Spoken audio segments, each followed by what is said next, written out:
할렐루야. 우리 주님의 보혈이, 주님이 주신 사랑이, 주님이 주신 은혜가 나의 힘이 되고 능력이 되고 소망이 되기를 주님의 이름으로 축원합니다. 또한 오늘도 주님의 사랑과 은혜 가득한 복된 주일이 되기를 원하고요. 또 그런 복된 예배 시간이 되기를 주님의 이름으로 축원합니다.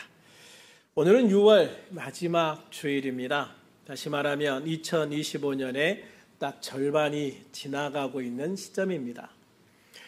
우리들이 지난 송구 영신 예배를 통해서 2025년을 참 꿈을 가지고 시작을 했습니다. 많은 기대와 소망을 가지고 출발했습니다. 이제 절반을 지나가는 시점에서 뒤를 돌아다 보면 아쉬운 것도 많죠. 그럼에도 풍성한 감사가 있는 시간들이었다라고 하는 생각이 듭니다. 우리들 모두 지나간 아쉬움은 다 털어버리고요. 감사는 꼭 붙잡고 다음 주 맥주 감사 주일을 맞이할 수 있기를 소망합니다. 오늘 우리가 함께 나눌 주된 말씀은 신명기 8장 2절에서 3절입니다. 모세가 출애굽한 후에 지난 40년 동안을 어떻게 하나님께서 우리들을 이끌어 주셨는지, 이 백성들을 이끌어 주셨는지를 돌아보는 말씀입니다. 같이 읽어볼까요? 시작. 내 하나님 여호와께서 이 40년 동안에 내게 광야길을 걷게 하신 것을 기억하라. 이는 너를 낮추시며 너를 시험하사 내 마음이 어떠한지 그 명령을 지키는지 지키지 않는지 알려 하심이라. 너를 낮추시며 너를 줄이게 하시며 또 너도 알지 못하며 내 조상들도 알지 못하던 만나를 내게 먹이신 것은 사람이 떡으로만 사는 것이 아니요 여호와의 입에서 나오는 모든 말씀으로 사는 줄을 내게 알게 하려 하심이니라. 할렐루야. 이 말씀은 이스라엘 백성들이 지난 40년 동안 광야에서 생활하던 것을 마치고 약속의 땅에 들어가기 직전에 주신 말씀입니다. 하나님께서는요, 지난 40년간의 시간을 기억하라. 지난 40년간의 생활을 기억하라 라고 말씀하고 있습니다. 지나간 시간에 과도하게 연연하는 것은 좋지 않습니다. 그러나 지나간 시간에 있었던 일들을 아무 의미 없이 잊어버리는 것도 좋은 자세는 아니죠. 제가 학교 다닐 때 중간고사 치르면 항상 후회했어요. 열심히 공부했어야 되는데 이거 왜 이렇게 이 과목을 안일하게 공부해서 내가 이렇게 좋은 성적을 못 받을까? 열심히 해야지. 근데 기말고사 때 가면 또 똑같은 후회를 합니다. 열심히 했어야 되는데, 더 열심히 했어야 되는데. 왜 그런 후회들을 반복할까요? 너무 쉽게 잊어버리기 때문이죠. 잊어버리지 않아야 될 것들을 잊어버리는 거예요. 그러니까 우리는 기억해야 될 것을 기억해야 됩니다. 기억하고 그 이후의 시간들에 내가 어떻게 살아가야 하는 것을 방향을 전하고 노력할 수 있는 그러한 것들이 사실 굉장히 중요한 모습들이 많이 있거든요. 우리 신앙생활도 마찬가지예요. 우리가 지난 시간을 의미 없이 잊어버리면 안 된다는 거예요. 지나간 시간 속에 있었던 것들이요, 앞으로 나아갈 나의 삶에 중요한 교훈이 되어야 할 것들이 굉장히 많이 있기 때문입니다. 이것은 좋았던 일도 또 그렇지 못했던 일 모두에 해당되는 거예요. 그렇게 하나님은 모세에게 지난 광야 40년을 결코 잊지 말아라, 결코 잊지 말고 기억하라 라고 당부하고 계시는 거죠. 어쩌면 지난 6개월은 우리 각자에게도 광야와 같은 시간이었을지도 모르겠습니다. 때로는 좋았고 때로는 감사한 일도 있었을 겁니다. 그러나 반면에 때로는 힘들고 때로는 지치고 때로는 답답했던 순간들도 있었을 거예요. 좋았던 시간, 감사했던 시간, 그러나 때로는 힘들고 지치고 답답의 순간들이 공존했을 거라는 거예요. 하지만 하나님은 그 모든 시간들을 통해서 우리에게 뭔가 가르쳐주고 싶어 하셨다라는 것을 여러분 꼭 기억하시기를 바랍니다. 이스라엘 백성들에게 지난 40년은요, 시험과 훈련의 시간들이었습니다. 애초에 그들이 가나안을 바로 눈앞에 두고 들어가지 못했던 이유가 그들의 불신앙 때문이었지요. 하나님은 그들에게 들어가 그 땅을 취하라 라고 말씀하셨어요. 야, 이제는 들어가 그 땅을 취해. 그런데 그때 사실 자신이 없었던 모세가 하나님, 그래도 한번 그 땅을 한번 정탐은 해보고 들어갈게요. 우리가 어디로 가야 되는지는 알아야 되지 않겠습니까? 그래서 정탐꾼을 보내게 되어집니다. 12명을 40일 동안 보내죠. 그런데 이게 독이 되어버렸어요. 갔다 와서 여호수아와 갈렙을 제외한 10명이 그 땅을 악평했다라고 하잖아요. 그 땅이 나빴다가 아닙니다. 그 땅은 너무 좋은 땅이고 그 땅은 너무 탐이 나는 땅인데 문제가 하나 있다. 그 땅에 있는 성들은 너무 높고 견고하고 그 땅에 있는 백성은 너무 크고 강하다. 그래서 우리는 결코 그 땅을 정복할 수 없다라고 말하죠. 여호수아와 갈렙이 여론을 돌려보려고 아무리 노력해도 이미 부정적으로 돌아간 여론을 돌릴 수가 없었어요. 그래서 이스라엘 백성들은 모세를 죽이고 돌아가자. 모세를 죽이고 애굽으로 다시 돌아가자고 말해요. 여러분, 하나님께서 어떻게 그들을 애굽 땅에서 불러내셨어요? 어떻게 지금까지 인도해 오셨는데 그들은 모세를 죽이고 다시 노예 생활로, 애굽에 들어가서 노예 생활로 돌아가자라고 말을 한 거예요.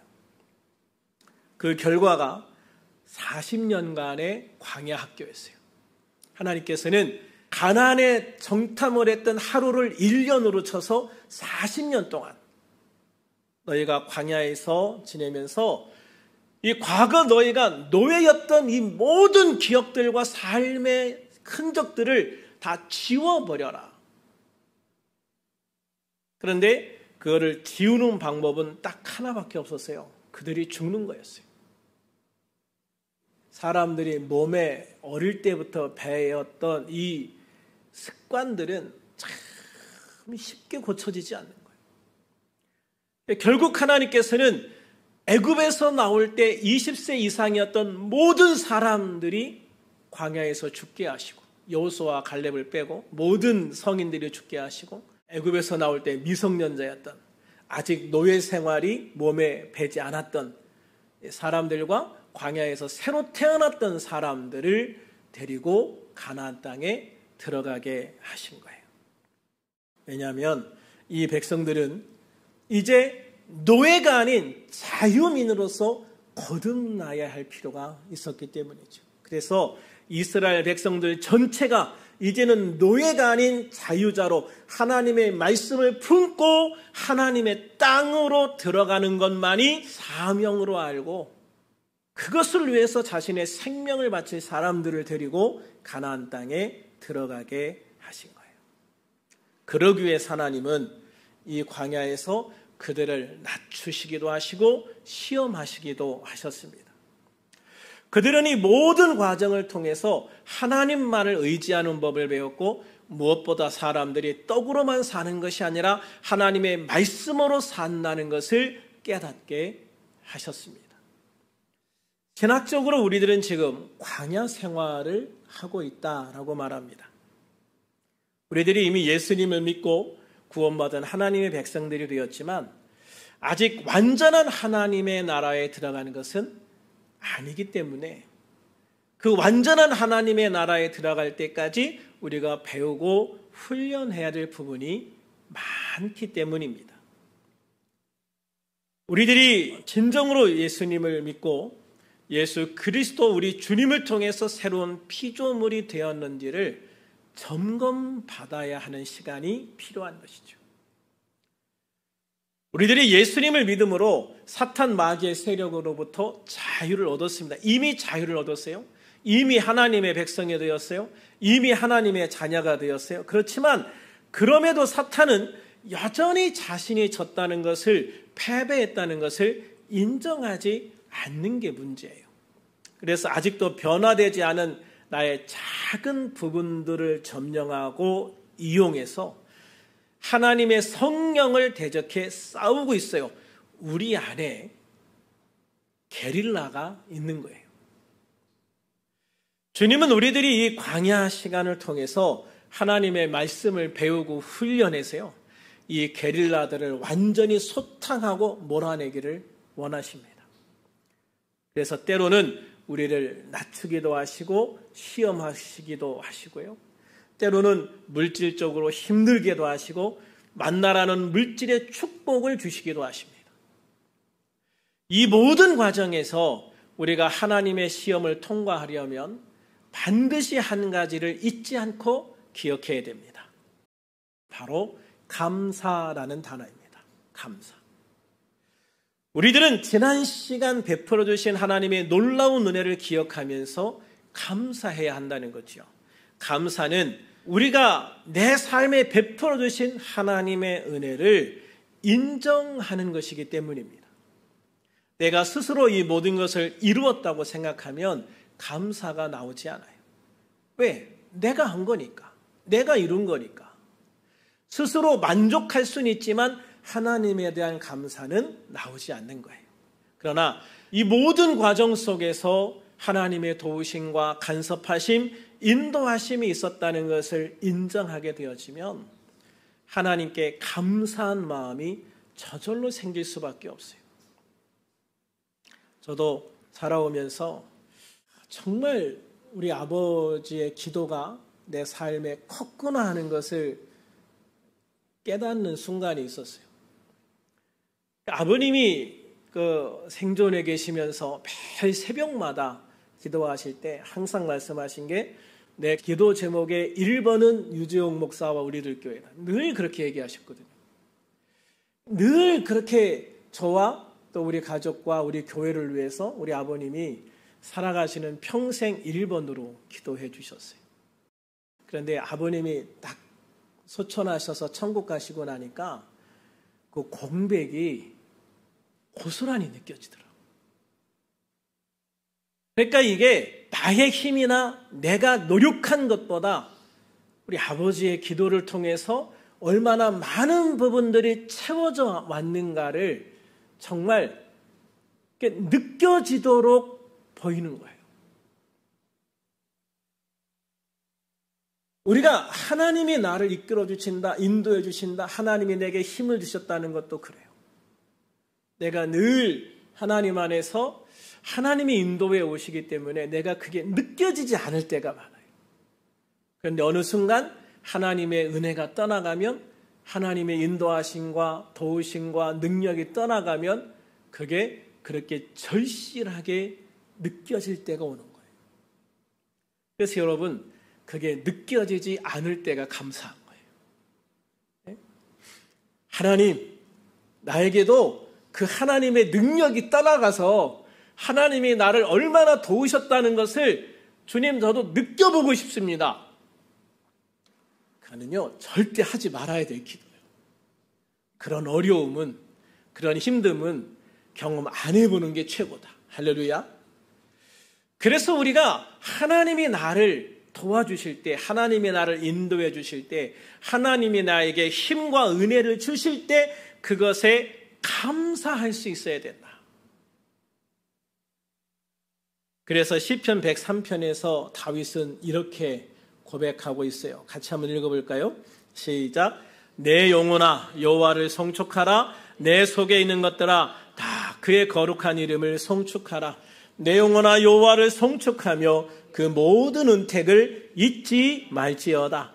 그가 내 모든 죄악을 사하시며 내 모든 병을 고치시며 내 생명을 파멸해서 속량하시고 인자와 긍휼로 관을 씌우시며 좋은 것으로 내 소원을 만족하게 하사 내 청춘을 독수리같이 새롭게 하시는도다. 할렐루야. 그렇습니다. 다윗은 자신의 삶 속에서 하나님의 베풀어 주신 은택, 즉 하나님께서 베풀어 주신 은혜와 혜택을 결코 잊지 않고 감사하면서 내 평생 하나님을 찬양하겠다라고 결단하면서 하나님 앞에 고백하고 있는 거예요. 하나님은 우리 삶에 어떤 은혜와 혜택을 베풀어 주셨을까? 하나님께서는 우리의 모든 죄악을 사해 주셨고 때로는 병든 몸과 마음을 고쳐주셨으며 파멸해서 우리의 생명을 건져주셨다라고 고백하고 있어요. 인자와 긍휼로 우리를 감싸주셨고 좋은 것으로 우리의 필요를 채워주셨으며 지친 우리의 영혼을 독수리처럼 새롭게 하셨다라고 고백하고 있습니다. 할렐루야. 이 외에도요, 하나님께서 우리의 삶 속에 베풀어 주신 은혜와 혜택은 헤아릴 수도 없이 많아요. 때로 하나님께서 아무런 은혜도 혜택도 베풀어 주신 것이 없다라고 말하는 분들이 있어요. 그러나 사람이 지금 존재하고 있는 것 자체가 하나님의 은혜이고 혜택인 것을 믿으시기 바랍니다. 하나님께서 우리에게 숨 쉴 수 있는 공기를 주셨습니다. 우리가 누릴 수 있는 자연을 주셨습니다. 우리가 먹고 마실 수 있는 물과 음식을 제공해 주셨습니다. 우리가 마시는 물, 세계에서 가장 질 좋은 물 중에 하나라는 거 여러분 아시고 있습니까? 전 세계에서요, 자연적으로 흐르는 물을 그냥 마실 수 있는 나라는 몇 나라 안 됩니다. 수돗물을 그냥 먹을 수 있는 나라가 전 세계적으로 몇 나라가 안 돼요. 제가 예전에 미얀마에 선교 갔다 그걸 뼈저리게 느꼈잖아요. 호텔에 가가지고 좀 씻고 뜨거운 물로 좀 이렇게 좀 하려고 이 물을 틀어놨거든요. 욕조의 물을 틀어놨어요. 틀어놓고 조금 있다가 들어가니까 도저히 그 물에 들어갈 수가 없어. 밑에 정말 흙이 이렇게 쫙 가라앉아 있는데요. 야, 이 물을 내가 마시려고 생각했나? 도저히 마실 수 없는 물. 그래서 동남아나 이런 데 가면 가이드들이 항상 강조하는 것, 절대 수돗물 먹지 마세요. 항상 생수 주지 않습니까? 우리나라는요, 그냥 자연적으로 흘러나오는 물을 먹어도 탈이 안 납니다. 정수기로 걸러 먹는 게 오히려 더 안 좋다고 말할 정도로 그렇게 수돗물이 좋아요. 배관이 안 좋은 배관들이 있어서 문제지 수돗물 자체는 정말 깨끗합니다. 우리나라에서 나오는 생수는 더 말할 것도 없지요. 그러니까 하나님께서 우리나라에 주신 자연의 혜택만큼은 최고다. 추위도 허락해 주시고 더위도 허락해 주시고 시원한 것도 허락해 주시고 사시사철 우리는 다양한 자연들을 경험하면서 전 세계 어디를 가든 생존할 수 있는 몸을 주셨다. 할렐루야. 얼마나 귀한지 몰라요. 아프리카보다 더 더운 날씨를 주시고요. 시베리아보다 더 춥다고 느끼는 날씨를 주셨습니다. 어디 가든지 생존할 수 있는 환경을 우리에게 주셨다. 할렐루야. 여러분, 그게 축복이에요. 그래서 아무것도 받은 것이 없습니다. 아니에요. 우리는요, 정말 하나님으로부터 정말 어떤 세계 어디에서도 받을 수 없는 그런 은혜와 혜택을 받으면서 살아가는 것이 우리들이라는 것을 믿으시기를 바랍니다. 그래서 문제는 사람들이 만들지요. 하나님이 만드는 게 아니에요. 사람들은 문제를 만들고요. 하나님은 우리에게 무한한 은혜와 혜택을 베풀어 주시는 것을 믿으시기를 바랍니다. 그러므로 사랑하는 여러분, 지나온 6개월의 시간들을 우리가 돌아보면서 하나님의 베풀어 주신 은혜와 혜택들을 돌아보시고 기억하시고 감사할 수 있는 우리들이 될 수 있기를 주님의 이름으로 축원합니다. 이제 우리는 지난 6개월의 광야를 통해서 배운 교훈과 받은 은혜를 가지고 나가는 성도들이 되어져야 됩니다. 과거에 얽매이거나 좌절하지 않고 새로운 마음으로 주님을 향해 달려가는 삶을 살아야 되는 것이죠. 이것이 우리가 지나온 시간 하나님의 베풀어 주신 은택을 기억해야 하는 이유입니다. 부족함에도 베풀어 주신 은택이 이렇게 많은데 내가 조금 더 하나님을 경외하고 조금 더 주님의 말씀과 인도하심에 순종한다면 우리 앞에 얼마나 더 놀라운 삶이 주어질까? 여러분, 우리는 그런 기대와 소망을 가지고 새로운 6개월을 살아갈 수 있기를 소망합니다.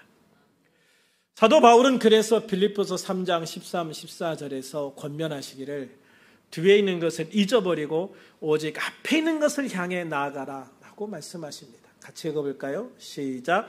형제들아, 나는 아직 내가 잡은 줄로 여기지 아니하고 오직 한 일, 즉 뒤에 있는 것은 잊어버리고 앞에 있는 것은 잡으려고 표대를 향하여 그리스도 예수 안에서 하나님이 위에서 부르신 부름의 상을 위하여 달려가노라. 할렐루야. 우리는 여기에서 한 가지 의문을 가질 수 있어요. 앞에서는 기억하라고 하셨고 여기서는 잊어버리라 라고 말씀하십니다. 신명기 8장 2, 3절에 기억하라 라는 것은요, 하나님의 은혜와 교훈을 기억하여 감사하고 겸손하며 하나님을 더 의지하라 라는 거예요. 반면 빌립보서 3장 13, 14절에 잊어버리라 라는 말씀은요, 우리의 교만이나 좌절을 유발해서 하나님을 향한 전진을 방해하는 과거의 것들을 내려놓고 잊어버리라 라는 말씀이에요. 하나는 뒤를 돌아보며 하나님이 행하신 일들을 통해서 교훈과 힘을 얻는 것이고, 다른 하나는 과거의 짐을 벗어 던지고 오직 예수 그리스도라는 표대를 향해서 앞만 보고 달려가라는 거죠. 이 두 가지 태도가 우리 안에 균형을 이룰 때, 그러니까 기억할 것을 기억하고 잊어버려야 할 것을 잊어버리는 균형을 이룰 때 우리는 더욱 건강하고 성숙한 삶을 살아갈 수 있는 거예요. 그러므로 기억하는 것 못지않게 잊어버리는 것도 중요합니다. 특히 과거의 실수나 아쉬움에 발목 잡히지 않아야 돼요. 과거의 실수를 통해서 교훈을 얻었다면 우리는 그 교훈만 기억하면 돼요. 그 과거의 실수나 문제들이 앞으로 나아가는 것들을 방해하는 방해 요소가 되어서는 안 된다는 것이죠. 그러므로 기억하는 것 못지않게 잊어버리는 건 중요하고, 잊어버리는 것도 중요하고요. 과거의 실수나 아쉬움이 발목을 잡지 않도록 잊어버리는 것이 중요하다. 이미 지나간 일은 하나님 앞에 맡기는 거예요. 오직 그리스도 예수 안에서 하나님이 우리를 부르신 부름의 상, 즉 하나님의 뜻과 목적을 향해서 힘차게 달려가는 삶을 살아야 된다는 것이죠. 또한 우리들이 새로운 시간들을 향해서 달려가기 위해서는 하나님께서 우리에게 주신 새로운 소망을 붙들 수 있어야 합니다. 이사야 43장 18, 19절 같이 한번 읽어볼까요? 시작. 너희는 이전 일을 기억하지 말며 옛날 일을 생각하지 말라. 보라, 내가 새 일을 행하리니 이제 나타낼 것이라. 너희가 그것을 알지 못하겠느냐? 반드시 내가 광야의 길을 사막의 강을 내리니. 아멘. 하나님은 과거의 방식이나 문제에 갇혀있지 않기를 원하셔요. 그래서 이전 일을 기억하지 말고 옛날 일을 생각하지 말라라고 말씀하셔요. 사람들이 살다 보면 과거에 내가 살아왔던 생활 방식의 틀에 딱 갇혀버리게 되는 시점이 있어요. 그렇게 되면 진전이 없다. 그렇게 되면 항상 안주하게 되어진다. 이게 여러분 우리의 삶에 가장 크게 발목을 잡는 거예요. 하나님께서는요, 지금도 우리 삶 속에 우리 교회 안에 새 일을 행하고 계십니다. 아멘. 우리가 생각하지도 못했던 방법으로 광야에 길을 내시고 메마른 사막에 강을 내신다는 거예요. 이렇게 새 일을 행하시는 하나님은요, 또한 우리 삶 속에도 놀라운 일을 행하실 것을 믿으시기를 바랍니다. 그러므로 우리들이 지나온 과거를 통해 기억해야 될 것을 기억했다면 이제 우리는 과거의 교훈을 통해 앞으로 나갈 수 있는 성도가 되어져야 되는 것이죠. 하나님께서 베푸실 놀라운 일에 대한 소망을 가져야 됩니다. 우리 주님이신 예수 그리스도를 통해 우리에게 주실 귀한 믿음의 축복을 향해 달려가야 돼요. 하나님의 베풀어 주실 역사하심을 향해서 달려가야 돼요. 하나님이 주실 새 하늘과 새 땅의 상급을 향해 달려가야 돼요. 믿음으로 달려가는 성도가 되어져야 한다는 것입니다. 그래서 올해 12월에는 온전히 감사만 하는 우리들이 될 수 있기를 소망합니다. 주님이 주실 이 귀한 상급에 대한 소망으로 가득 차고 하나님의 베풀어 주실 모든 것을 통해서 하나님께 영광을 돌릴 수 있는 그런 12월을 맞이할 수 있게 되기를 소망합니다. 그래서 새로운 일을 행하실 하나님을 기대하며 표대를 향하여 힘차게 달려가는 우리들이 되어질 수 있기를 우리 주 예수님의 이름으로 축원합니다. 축원합니다. 기도하겠습니다.